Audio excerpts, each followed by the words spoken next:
Arestado sa Muntinlupa ang isang nagpakilalang sundalo dahil po sa pagbebenta umano ng mga baril.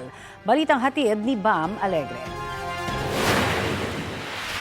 Nasabat ng pulisya ang mga armas na ito matapos hainan ng search warrant ang isang dati umanong sundalo sa Muntinlupa kahapon.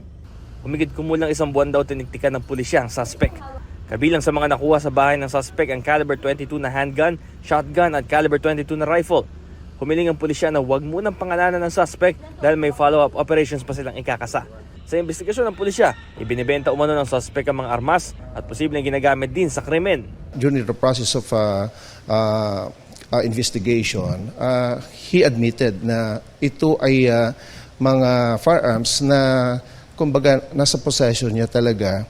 And it is noteworthy also na during the interview conducted, nasabi niya na itong firearms na to ay binebenta niya sa kanyang mga close friends. Pero iba ang pahayag ng suspect sa media. Hindi raw siya nagbebenta, kundi ipinapagawa lang sa kanya ng mga kaibigan ang mga baril nila na may depekto. May kaalaman daw kasi siya sa mga baril bilang dating sundalo.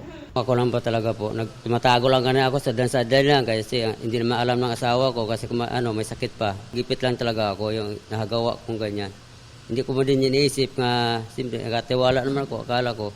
Safety naman yung natirahan ko, bilang sideline ko naman, hindi naman yan ang inakaboy kasi nagmamasada po ako.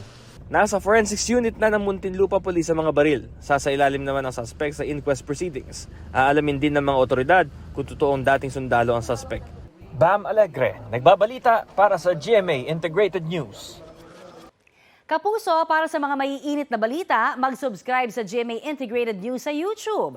Sa mga kapuso naman abroad, subaybayan nyo kami sa GMA Pinoy TV at sa www.gmanews.tv.